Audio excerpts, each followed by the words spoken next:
We have about 6 readers tonight, and so we have time for about 2 or 3 poems each. We'll start out with Mary Cooley.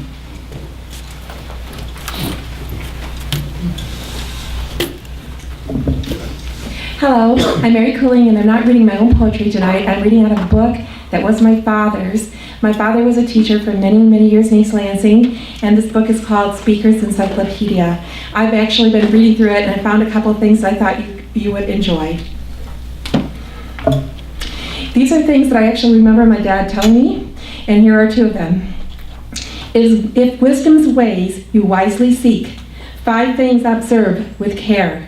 Of whom you speak, to whom you speak, and how, and when, and where. Here's another one. There is so much that is bad in the best of us, and so much that is good in the worst of us, that it doesn't behoove any of us to talk about the rest of us. I like this one really well, so I decided I'd share this too. To live so that you would not be ashamed to sell the family parrot to the town gossip is to have lived well. Mine are really short, so even though it's a little more than 3, I'm going to go ahead and read them.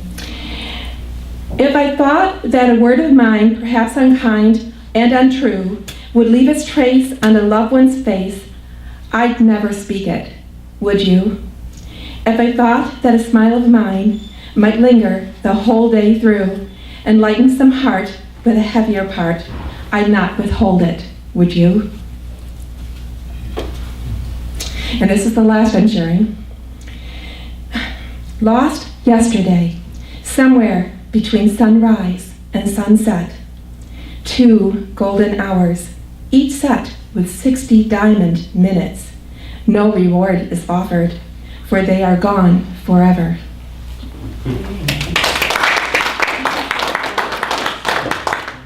Did your father write those? No, those are just from a book.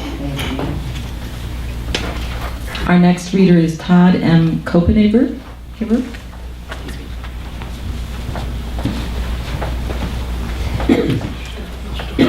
Hello. I didn't know what to read tonight. There's one person who has seen me read once before. I only read in public once before, and I broke down and cried, and I'm probably going to break down and cry right now because I put my heart, my soul in these. Those are my words. This is for my ex-wife. It's called The Last Man. I'm a sweetheart swiftly turning sour, chewed on again hour after hour. You stole my love and stole my trust. That was my all. I've had enough. Now I'm heading out to face the fence, climb over and look for the help that I lent. I'm not going to bother holding my breath. Expecting to find it is like waiting for death. I know I'm on my own out here. That right now is my least of fears. Once again, I'll haul my heavy load up that high hill. Breathe in sweet freedom until I've had my fill. Do you want to know what makes you feel like this? You pushed me past the point of being pissed. Now all I seem to hear in my heart is your reuse, backpiled up from your atrocious abuse. But keep stepping on me and I won't be here. Then let's see who holds the greatest fear. When you're looking at me standing on top, the shape of your big mouth is gonna drop. So go ahead and hold that laugh as long as you can. You'll be gone when I'm standing as the last man. And I'll read this one. I wasn't gonna read it tonight, but somebody here recognized me from the one time I got up and read. And liked it, so I thought I'd read it again. It's for poets. I'm sorry, I have a whole notebook full of poetry here. I'll find it. I had it marked too. I could read that one, or I could read that one. Darn it. It's called The Poet's Poor Pen. The Poet's Poor Pen. I can't do this without any tear. It doesn't come only from my fear. I ain't scared to be afraid. I always hold the moments that I made. There ain't never no backing down. Don't freeze my face in a frown. I'll beat the line out of this paper with a pen. Better to let each letter rise with rhythm again. Make out each vowel's value as distinct as the paper sinks in his pen's ink. So sings the punishment of the poor poet. His pen wants the whole world to know it. It dances along with silky smooth scrawls, bouncing back and forth between the margin walls, pointing particular upon its tip so the page doesn't rip, but sometimes it gets so busy it slips. It pours down upon the sing-song poor poet. Will there ever be anybody who knows it? So I'll keep filling in these lines with rhymes, pen swinging back and forth so many times, extinguishing that white passionate rage, exterminating the emptiness of the page. Eyes aching now from this blurry mission, pen pointed for yet another revision. The poor poet publicly pushes his pen, hoping again this time it'll win a friend. Is it just another unlucky lotto of letters? Is there really any such word as betters? Is the beat just a tick-tock of time? Do rhythm and rhyme end on this line? The pen can only hope it doesn't take too long. Maybe someday the whole world will sing this song. Right now, the pen of that poor poet is the only one with the heart to know it.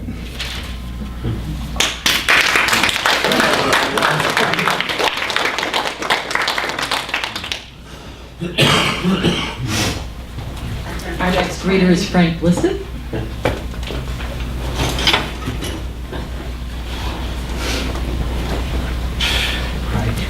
Okay, I think I know most of the people here, and some of you have heard a couple of these poems, and I got one new one here. First, this one came from M.L. Liebler's last poetry workshop. I titled this Beatnik Break.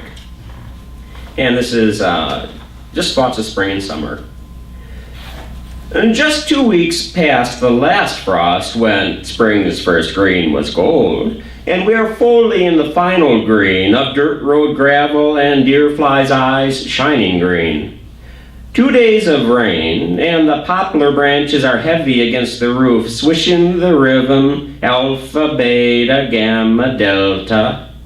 Alpha, beta, gamma, delta. Or Coleridge rhythms, rust-flecked and creaking to life. Or Sandberg, I am the grass, let me work, as the grass works and grows knee-high green. Neither yesterday, anger, nor fear tomorrow have a place today. And the best way to finish a poem is to stop for a while.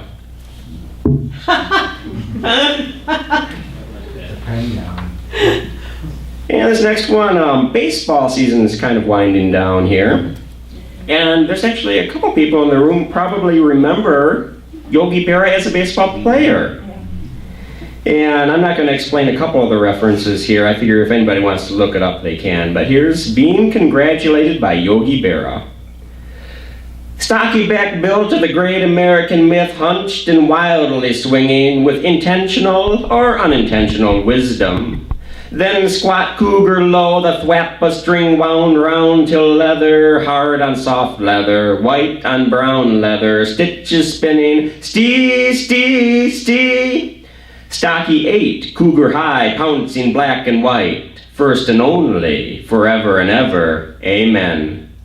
My, how time flies, going, going, gone. 56, 65, 60, 6 stitches spinning, stee, stee, stee. It's over, save for the drying ink of 1,001 aphorisms heard year to year, shore to shore. 1,001 cast-off proverbs, all from the same young lips turned old. Well, that's not entirely true. I never said half the things I really said. Half the things I really said. The unintentional or intentional poetry of a baseball boy. Awesome. And here's the new one, and I do have to explain one thing. There's a word in here that I really like and that fits in here really good, so I might leave it, but nobody else seems to know it, so I might have to take it out. It's called primocaine. And when brambles grow, their first year they send up the primal cane, which is supple and big leaves, and then they go dormant. The next year they fruit.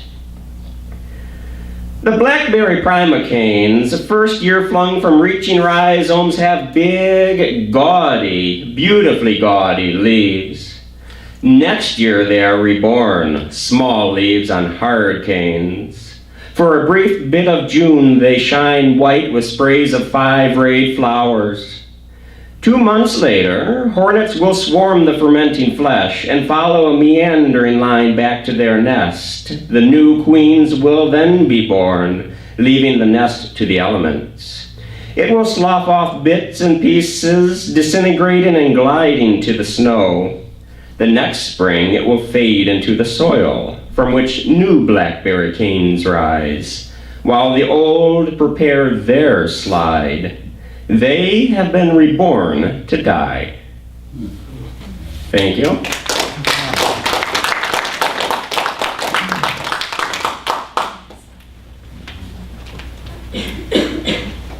Our next performer is Jim Cooley.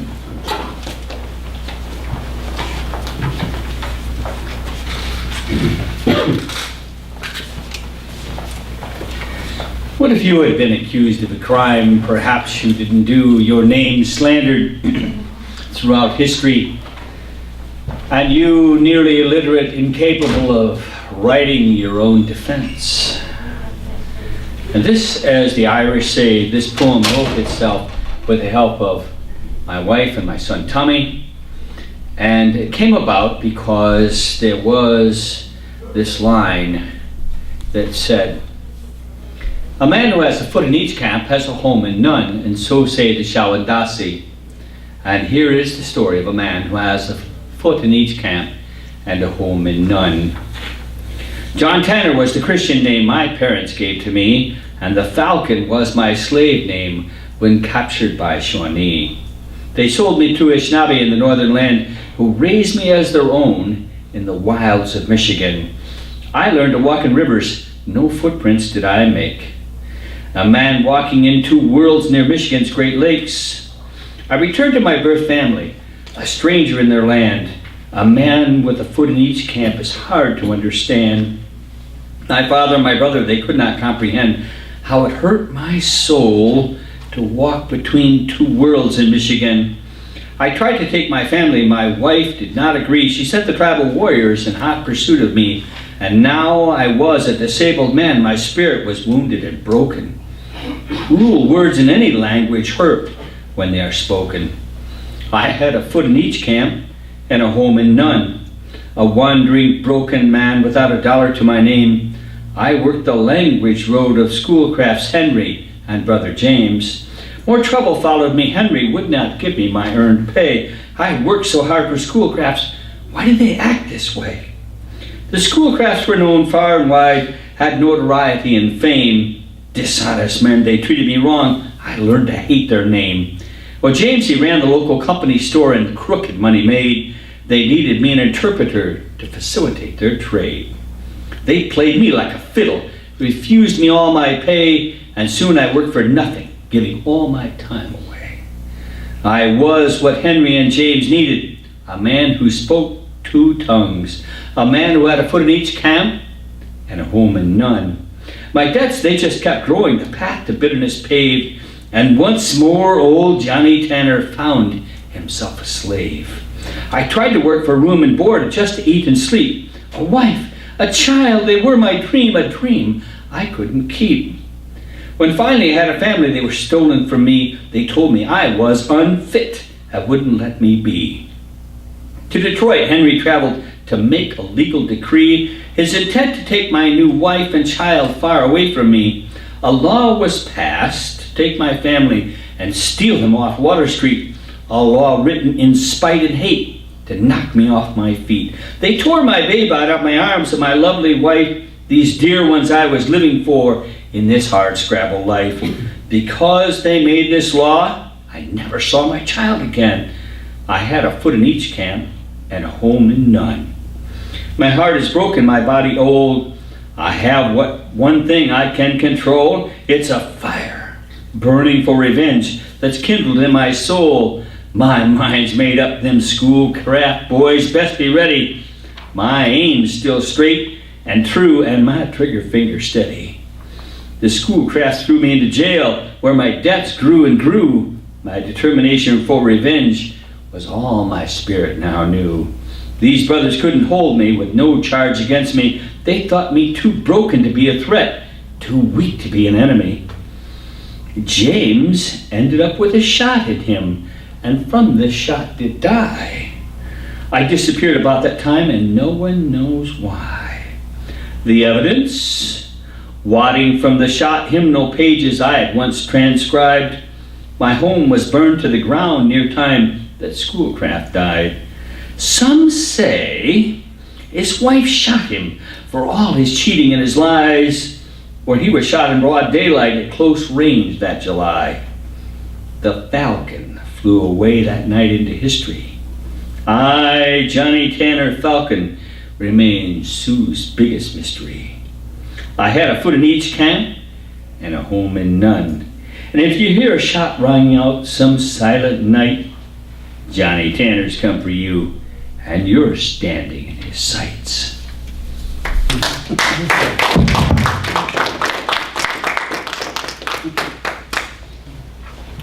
By the way, that was written in conjunction with my dear wife and my son Tommy, and we collaborated on several versions of it, and this is just one of them. Thank you. Our next speaker is Janine Rast.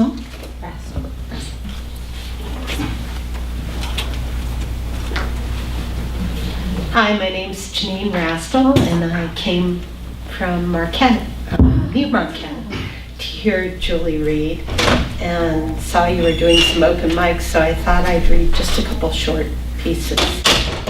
And this first poem was recently published in Brevity Poetry Review, and I was reading and saw the movie about Marilyn Monroe. There's been a lot lately about Marilyn Monroe, and I think that sort of inspired this poem. Lot's wife looked back, knowing she would become the salt that all men crave, the taste they wished on their tongue. They broke her into pieces to carry on their fingers, their palms, and in their pockets. And this next poem, every year the Poetry Societies of Michigan have contests, and they have different categories so that you have to match the category with your poem. And I entered this poem in the category loss, and it won first prize this year, so it's called Inventory. Her mind is a warehouse of mislabeled boxes, where she expected to find a grandchild's name. She finds a neighbor's dog. I cup the photo in her hand. We will walk the aisles together. I write really short poems. And this last one, my father worked for the railroad, and in the 50s and 60s that meant you moved every 2 years because they were on a training program, so they would work 1 year in one railroad town, and if they did well, they would be promoted and moved to the next bigger railroad town. So I went to 13 different schools, and my dad would leave for the next town a lot of times ahead of us. So he would be there for a couple of months before school ended, and we caught up with him. So this is a poem about my dad. After you left. After you left, how did you fill that hollowed out hour, the hour after work, when we sorted coins from your coat pocket, the hour you read from the pile of books by our beds? What did you do in that emptied hour, alone in the room that peered out at the freight yards, its rug and its armchairs cigarette scarred, the room with the escape plan tacked to the back of the door. What did you do once the phone fell back into its cradle? So that was just in, that poem is going to be actually next month in Front Porch Review. So, and I'll read just one more. And this is about my mom. I should give her equal time. So, this is called The Tea Party. I remember tea parties. Water in a chipped cup, crackers on a plastic plate. My mother did not participate. Dress up would be tolerated if her hats were neatly put away.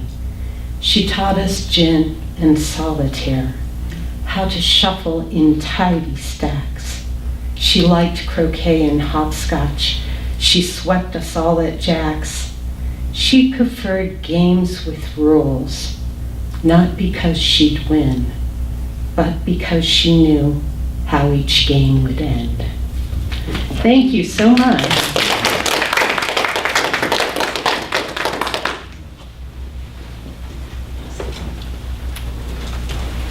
Nate Breiling is next.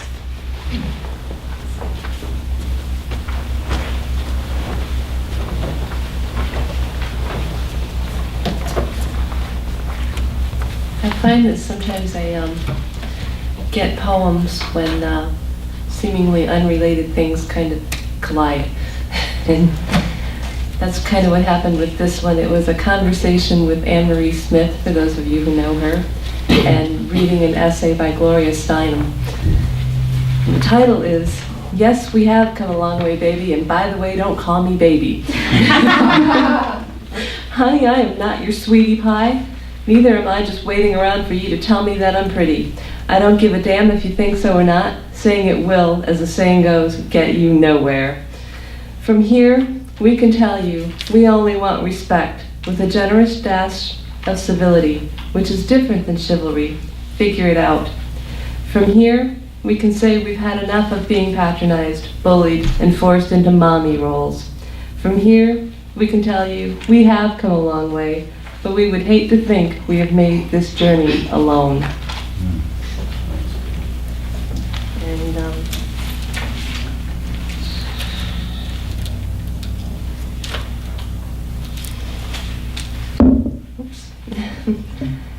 and I wrote this one a while ago. It has a few quotes and just things that I heard places, and it just kind of came together. It's called Every Man. Every man is a circus, every woman is swinging from a trapeze. Methinks you do proclaim too much. I can lower the price of gas. I can keep Iran from getting the bomb. Same response.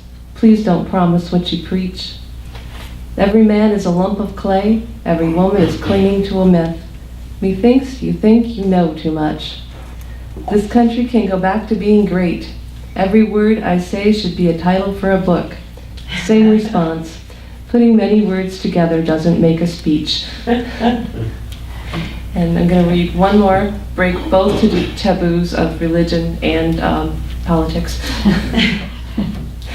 I was reading a poem, and it was about Yahweh, and it talked about Yahweh being a verb, and I thought that was a really interesting idea, and I ended up with this, and it's called Godding. What is it like to just go around godding all day? Easy to imagine how compassion would lead to a halt after only one great flood, but how to stop at only a few pillars of salt? And where is the fun in making bad things happen to good people? Is it okay if first you say, this hurts me more than it hurts you, or this is for your own good? You can see why we have so many parental images in our mishmash of ideas about you. Is godding the sort of job from which you can never take a vacation? Or is there a private beach you like to visit in some galaxy far, far away? Or maybe you have another planet of children somewhere, and maybe you like them best, and spend most of your time with them, and have washed your guarding hands of us, your bad seeds. Thank you.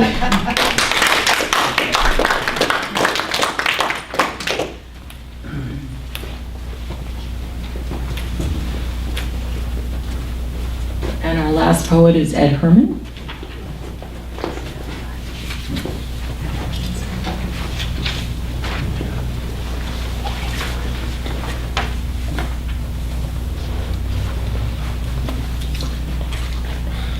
We'll open up with one that's kind of appropriate to the season when all the youngsters are out on the street with their lit jack-o'-lanterns. It's called Lanterns O' Jack. Witches on brooms and goblins rule the night. And as clouds half cover the moon, children go about carrying lanterns o' Jack, begging treats and playing pranks, each and all of them disguised to fright, much to the treaters' delights. They open the door to hear the young voices chorus once more. Tricks or treats, 'tis the last night of October and Halloween. Oh, where have all the months and years gone as candles melt, when I, dressed as a pirate and sister as a queen, we clutched our booty in a sack, and holding aloft our lanterns o' Jack, against the night so black, our young voices cracked. Tricks or treats, tricks or treats, 'tis the last night of October and Halloween. The next one is entitled The Formula for Life. It's all about the future and not the money. It's all about the sweet and special memories, not the sorrows and the regrets. Memories, sorrows, and regrets, life's experiences, and yes, the mistakes, for they're what we learn from, whether or not they're ours or others. Season it all with a little bit of love, respect, and reverence, and you have the recipe for life. Get the right job and the right mate, and then everything else will come easily after that. You'll have tamed the resonance of life, which of course runs in cycles. Now here's another one that's kind of appropriate since we've had our ownership change down here on the river and we have a new power company in. And if you'll notice, your electrical bill did change.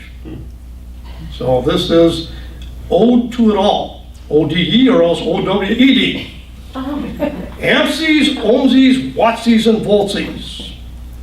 All are what make the world go around. Without the latter, nothing else much would matter. And without the third, things just would be absurd. And without the second, time would seem to stand still, and the first just couldn't even occur. Well, where would we be? And save for an electrical circuit, we'd still be with candles or oil lamps, lanterns, or what a quirk that would be, for we just couldn't properly see.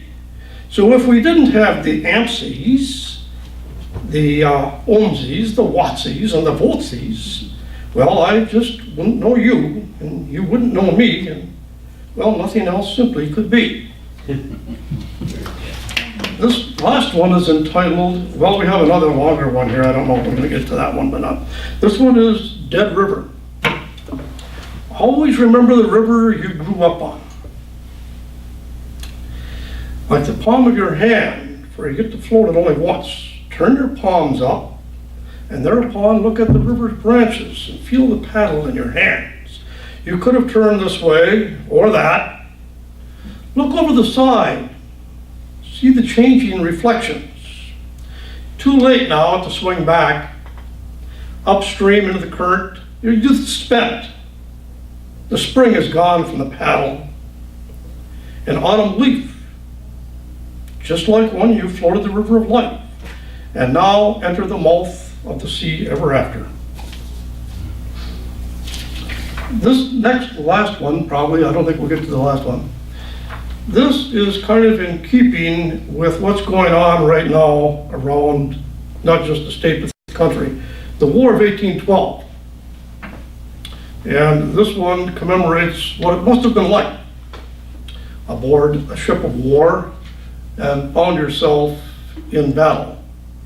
perhaps maybe out on the ocean, on board the old Ironsides, or maybe here on the lakes when Oliver Hazard Perry fought against the British here and overcame them. This one is entitled Splinters. Not really, but Judgment, rather, Man of War. It says, splinters skewing the minds, bodies, and the souls, full size of concussions, the ears bleeding rivulets of pain, and buckets of blood carrying flotsam and jetsam of dismemberment and debris along the red painted planking to the already jammed, blocked scuppers, whilst the stench of smelt powder invokes and numbs the nose, quickening water from the eyes of the strugglers, swearing, shouting, praying, sweating, grunting, just suffering with nowhere to go and nowhere to hide. And as the Iron Man's eyes leaked the salt smoked water mixed with his blood and sweat to the wooden ship's decks awash with death and agony, the dying, the dead. Amid it all, the fiery hell, the first tears are shed from the bleeding ships and the brave sailors, as the ocean shudders, contorts, and strains to heave up the birth of a young new nation. Forever afterward, all the world to wonder what will be. I thank you.